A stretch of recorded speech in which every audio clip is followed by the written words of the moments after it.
যারা MB use করেন তাদের জন্য কিন্তু হোয়াটসঅ্যাপের এই সেটিংটি খুবই গুরুত্বপূর্ণ। কেননা এই সেটিং যদি আপনার ডিসেবল থাকে তাহলে কিন্তু আপনার এমবি অনেকটা ফাস্ট শেষ হবে। কারণ আমরা হোয়াটসঅ্যাপে আমাদের বন্ধু-বান্ধবদের সাথে তো অনেক প্রকার কনভারসেশন করি। যার ফলে ওখানে কিন্তু বিভিন্ন প্রকার ফটো অথবা ভিডিও আদান-প্রদান হয়ে থাকে।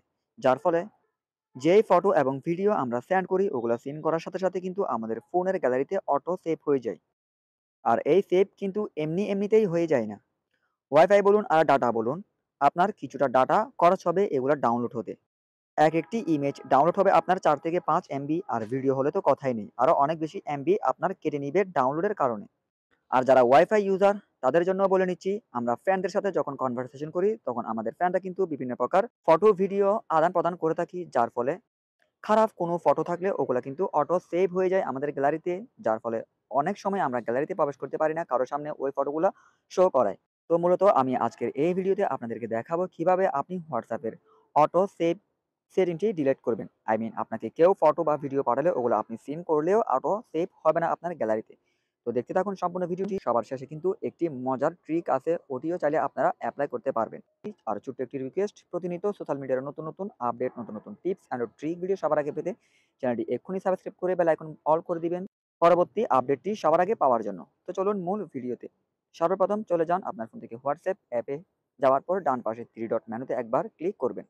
দেন এইখান থেকে সেটিং এ ক্লিক করবেন। তারপর এখানে দেখতে পারবেন স্টোরেজ অ্যান্ড ডাটা এই অপশনে একবার ক্লিক করবেন। দেন এইখান থেকে হোয়েন ইউজিং মোবাইল ডাটা এই অপশনে একবার ক্লিক করবেন। তো এইখানে আরো একটি মজার বিষয় দেখুন। তো এখানে দেখুন ৪ টি অপশন ফটো, অডিও, ভিডিও এবং ডকুমেন্ট। তো আপনাদের হয়তো এখান থেকে অডিওর অপশনটি দেখে মনে প্রশ্ন জাগতে পারে, অডিও আবার কিভাবে আপনি ডাউনলোড করবেন? হ্যাঁ, অডিও কিন্তু আপনি ডাউনলোড করতে পারবেন। কেউ আপনাকে যদি WhatsApp এ ভয়েস দেয়, ওই ভয়েসও আপনি ডাউনলোড করতে পারবেন। আর এখান থেকে কিন্তু করা যায় না, ওই বিষয় নিয়ে কিন্তু আমি আলাদাভাবে একটি ভিডিও আপলোড করেছি। এই ভিডিওর ডিসক্রিপশন বক্সে ওই ভিডিওর লিঙ্ক পেয়ে যাবেন। যদি আপনি কারো অডিও সেভ করতে চান তাহলে ওটিও পারবেন। ভিডিওটি দেখে আসতে পারেন। ডিসক্রিপশন বক্স থেকে দেওয়া লিঙ্ক থেকে ডিসক্রিপশন বক্সে দেওয়া লিঙ্ক থেকে চাইলে ওই ভিডিওটি দেখে আসতে পারেন। তো এখান থেকে যদি আপনি সবগুলা টিক মার্ক করে রাখেন তাহলে আপনার সবগুলাই ডাউনলোড হবে, তবে অডিও হবে না।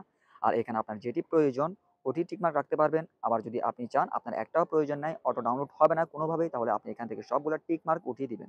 উঠিয়ে দেওয়ার পর এখান থেকে ওকেতে প্রেস করবেন, দেখবেন এরপর থেকে আপনাকে কোনো ফটো বা ভিডিও কেউ সেন্ড করলে ওটি আর গ্যালারিতে সেভ হবে না। আশা করছি বুঝতে পেরেছেন।